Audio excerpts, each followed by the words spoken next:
Llegamos ahora al capítulo 61, y aquí podemos ver uno de los pasajes más destacados de la Escritura.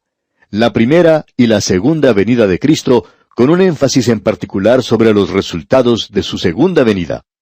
Aquí tenemos en los primeros 3 versículos uno de los pasajes más destacados, como hemos dicho, y esto nos ayuda en la interpretación de la Biblia.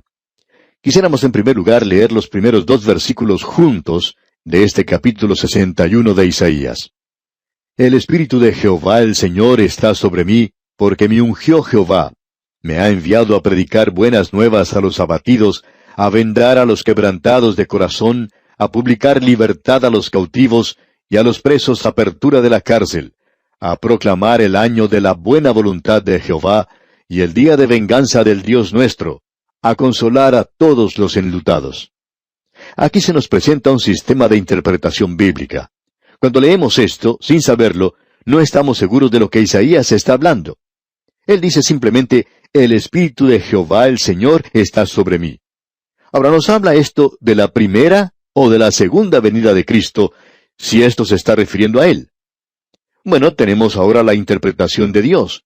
Tenemos un relato en el capítulo 4 del Evangelio según San Lucas, donde el mismo Señor Jesucristo entra a la sinagoga en la ciudad de Nazaret, y leemos en los versículos 16 al 19, «Vino a Nazaret, donde se había criado, y en el día de reposo entró a la sinagoga, conforme a su costumbre, y se levantó a leer.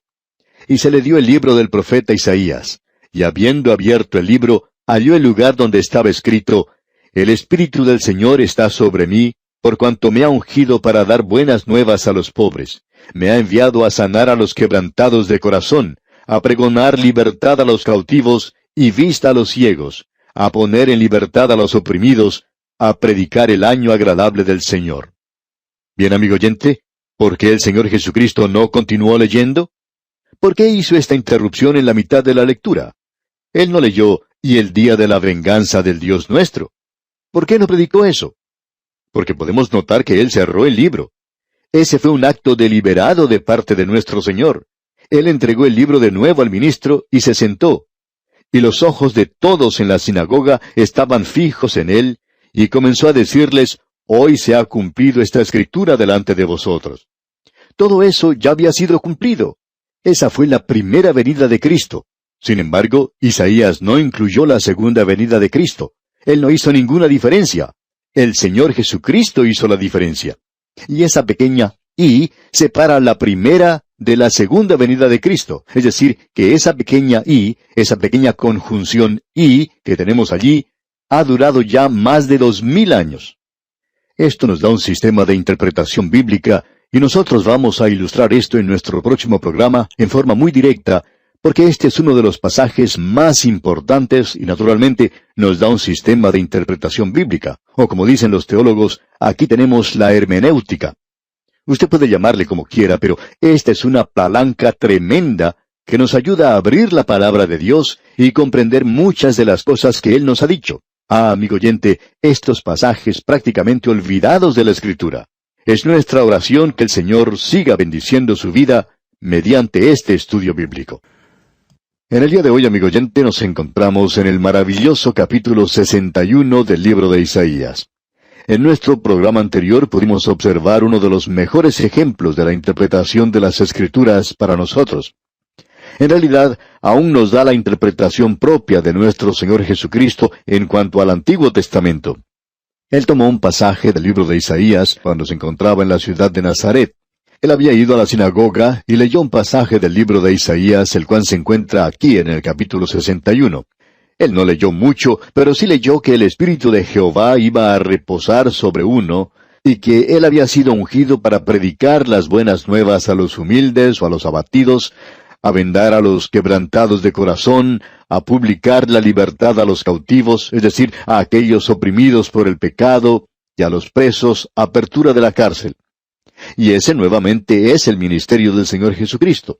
Por su redención, Él puede tomar a un drogadicto en el día de hoy y librarle de esa terrible cárcel de la droga en la cual se encuentra.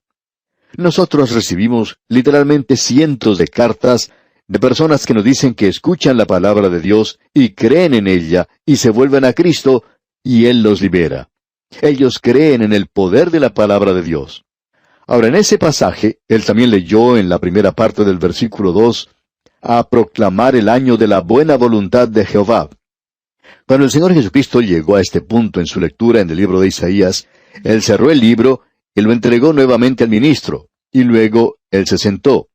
Los ojos de aquellos que estaban en la sinagoga estaban puestos en él, y luego él hizo una declaración para iluminarlos, para aclarar lo que estaba haciendo, y él comenzó diciéndoles, en este día se ha cumplido esta escritura en vuestros oídos. Eso lo leímos en nuestro programa anterior, allá en el capítulo 4 del Evangelio según San Lucas, versículos 16 al 21. Al observar este capítulo 61 de Isaías, podemos darnos cuenta que él interrumpió su lectura antes de finalizar esa frase, porque eso de proclamar el año de la buena voluntad de Jehová es solo el comienzo de esa frase. Porque luego sigue diciendo, y el día de venganza del Dios nuestro, a consolar a todos los enlutados. Ahora, ¿por qué interrumpió su lectura allí el Señor? Bueno, porque aquí en este pasaje de las Escrituras tenemos la primera y la segunda venida del Señor Jesucristo. Y eso es exactamente lo que el apóstol Pedro dijo allá en su primera epístola, capítulo 1, versículos 10 y 11. Él dijo, los profetas que profetizaron de la gracia destinada a vosotros inquirieron y diligentemente indagaron acerca de esta salvación, escudriñando qué persona y qué tiempo indicaba el Espíritu de Cristo que estaba en ellos, el cual anunciaba de antemano los sufrimientos de Cristo y las glorias que vendrían tras ellos.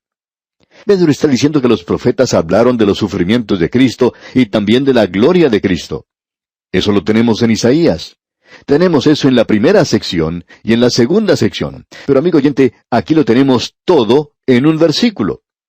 ¿Cómo es que podemos hacer esa diferencia? Bien, el Señor Jesucristo lo hizo aquí por nosotros, y entonces no tenemos ningún problema aquí.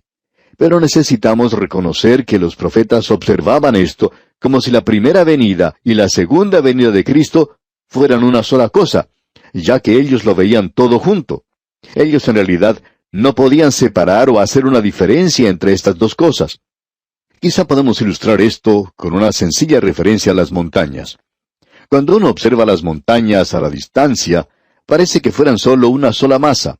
Pero cuando uno se acerca más a la montaña, puede comenzar a distinguir que hay diferentes picos y que uno puede pasar en medio de ellos. Ya no son una sola cosa, sino que uno puede notar que son dos o más cosas. Al acercarnos a la montaña, podemos ver que son muchos los kilómetros que separan a un pico del otro. Pero uno tiene que estar en la montaña para poder notar la diferencia. Podríamos decir entonces que el profeta Isaías está observando esto que ocurriría en el futuro. Él vio la primera venida de Cristo, él vio la segunda venida de Cristo también, y aparentemente el profeta Isaías estaba aquí un poquito confuso. En una sola frase, él indica que el Señor Jesucristo va a vendar a los quebrantados de corazón, a abrir las cárceles, y en el mismo tiempo, él va a anunciar el día de venganza de nuestro Dios. Ahora, ¿cómo puede todo ser cierto? Bueno, uno tiene que pararse donde estamos nosotros hoy. Nosotros nos encontramos en el valle entre la primera y la segunda venida. Podemos mirar hacia atrás a la primera venida. Él vino a cumplir eso. Y el Señor Jesucristo leyó esto en aquel día cuando estuvo aquí en la tierra. Él vino para morir en la cruz como nuestro Redentor, como dijimos en Isaías capítulo 53, los pecados del mundo. Donde nos encontramos nosotros, en un lugar entre las dos montañas, o los picos de la montaña, podemos contemplar la segunda venida de Cristo, y aquellos de nosotros que nos encontramos en la iglesia, sabemos que Él se llevará a la iglesia primero. Porque el Señor Jesucristo dijo, yo voy a preparar un lugar para ustedes y los voy a llevar a sacar de aquí de este mundo. Ahora Él va a regresar a esta tierra para establecer su reino aquí. Cuando Él haga esto, entonces Él vendrá con la venganza. Vamos a poder ver esto en el capítulo siguiente más adelante. Allí le vemos pisando al lagar, es decir, la ira de Dios. Amigo oyente, ese no es un cuadro muy lindo. Y Dios nunca dijo que sería algo lindo, algo hermoso. Pero Él va a aplastar la rebelión que tiene lugar en esta tierra. Este pequeño mundo nuestro todavía está bajo su control. El Señor Jesucristo es el que controla todo esto. Él es el Rey, y Él vendrá algún día para aplastar la rebelión, y ese es el día de la venganza. Pero inmediatamente después de eso se nos dice que Él va a consolar a aquellos que son los enlutados. Aquellos que están en este día en el mundo y que están enlutados a causa de su pecado, que tienen la esperanza en su corazón de un día mejor y que andan en obediencia al Señor. Y luego Él viene a establecer su reino. Luego, cuando salimos de este versículo y entramos al versículo 3, podemos apreciar que Él no solo consuela a todos los enlutados, sino que viene, según el versículo 3, a ordenar que a los afligidos de Sión se les dé gloria en lugar de ceniza, óleo de gozo en lugar de luto, manto de alegría en lugar del espíritu angustiado, y serán llamados árboles de justicia, plantío de Jehová, para gloria suya. Esto es algo particular de la nación de Israel. Si usted va a estar de luto en Sión, tiene que salir de la ciudad en la cual se encuentra. Quizá uno lo pueda hacer en la ciudad donde se encuentra, donde por supuesto hay muchas cosas que entristecen. Pero creemos que Isaías conocía su geografía, y por tanto cuando él dijo Sión, él no quiso decir Bogotá, él no quiso decir Caracas, o Quito, o Montevideo, o Buenos Aires, ni ninguna otra ciudad.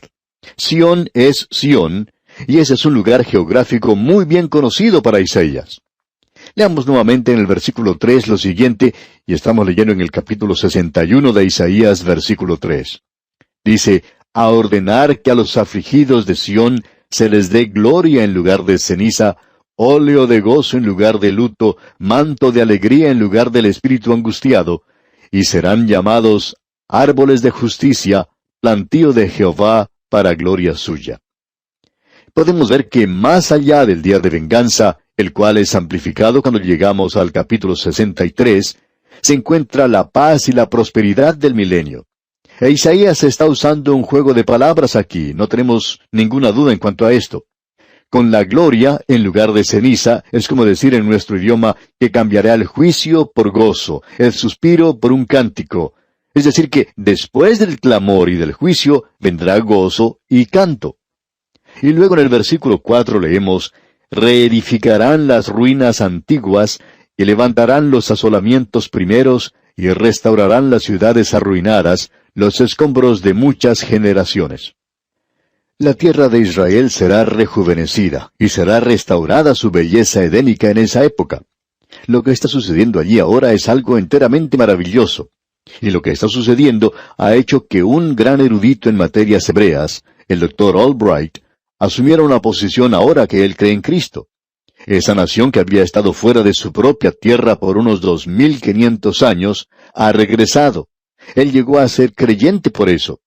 Pero debemos tener mucho cuidado porque no estamos viendo ahora el cumplimiento de esta profecía.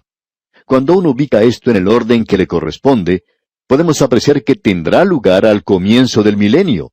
Y el caso es que no estamos allí en ese instante.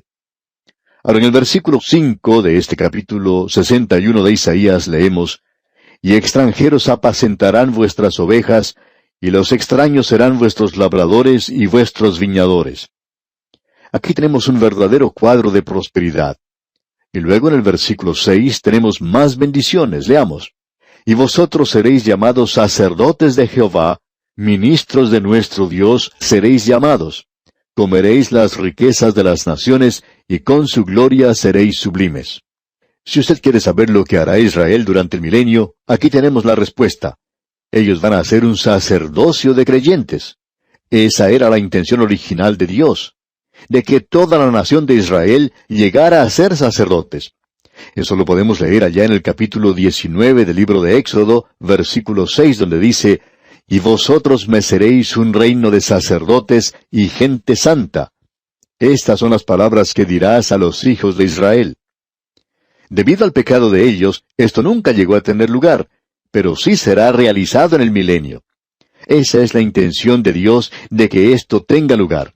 Y no solo eso, sino que en el versículo 7 de este capítulo 61 de Isaías dice, en lugar de vuestra doble confusión y de vuestra deshonra, os alabarán en sus heredades, por lo cual en sus tierras poseerán doble honra y tendrán perpetuo gozo.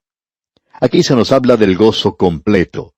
¡Qué hermoso día que llegará a ser ese! Y en el versículo 8 leemos, porque yo Jehová soy amante del derecho, aborrecedor del latrocinio para holocausto. Por tanto, afirmaré en verdad su obra y haré con ellos pacto perpetuo. Es decir, que sus vidas entonces adornarán su ritual o rito religioso. Usted recuerda que hemos estado observando pasajes en las Escrituras donde ellos estaban pasando a través de ritos nada más, y el Señor los había condenado a ellos por eso, porque su corazón estaba lejos de todo esto, o sea, estaba alejado de Él. Y luego se nos dice en el versículo 9, «Y la descendencia de ellos será conocida entre las naciones, y sus renuevos en medio de los pueblos. Todos los que los vieren reconocerán que son linaje bendito de Jehová». Es decir, que el antisemitismo llegará a su fin, y el prosemitismo estará aquí sobre la tierra, y ellos serán testigos genuinos de Dios. No creemos que lo sean en la hora presente. No creemos que la Iglesia en el día de hoy esté cumpliendo con aquello que puede hacer. Creemos que estamos siguiendo el programa de Dios y está dando resultado, pero notemos que Él dice, llegará el día cuando tendremos la apariencia de la piedad, pero se negará el poder de ella. Vemos ahora, en la tercera sección, que existe una diferencia verdadera entre la primera y la segunda venida de Cristo, como se presentó aquí, y que el Señor presentó esta diferencia en los primeros 3 versículos. Luego tenemos esa anticipación del reino de paz y bendición que será establecido en el milenio. Esto nos permite mirar hacia el milenio, ese pasaje que acabamos de concluir ahora. Podemos ahora ver algunas de las cosas deliciosas del milenio en los próximos 2 versículos. Leamos la primera parte del versículo 10 primero. «En gran manera me gozaré en Jehová, mi alma se alegrará en mi Dios». ¿Cómo me gustaría ver que más creyentes pudieran tener más alegría al ir a la iglesia? Me gustaría que ellos disfrutaran de eso mucho más. Quisiera que el estudio de la Biblia llegara a ser una experiencia más emocionante para todos. Debería serlo. Y Dios tenía la intención de que así fuera, porque en la última parte del versículo 10 dice, «Porque me vistió con vestiduras de salvación, me rodeó de manto de justicia, como a novio me atavió, y como a novia adornada con sus joyas». El Mesías continúa hablando aquí, y al hacer eso, todos aquellos que son suyos pueden unirse en un salmo de alabanza. Dice aquí el versículo 10, en su primera parte, «En gran manera me gozaré en Jehová, mi alma se alegrará en mi Dios». El problema, amigo oyente, hoy es que hay muchos creyentes que no pueden regocijarse en el Señor. Deberían hacerlo, pero están fuera de comunión, están pecando demasiado y están fuera de la voluntad de Dios y marchan solo en su propia voluntad. Pero el versículo 11 nos dice, «Porque como la tierra produce su renuevo, y como el huerto hace brotar su semilla, así Jehová el Señor hará brotar justicia y alabanza delante de todas las naciones». Podemos apreciar aquí que ellos no solo recibirán beneficios materiales, progreso físico, sino que las verdaderas bendiciones van a ser espirituales en ese día.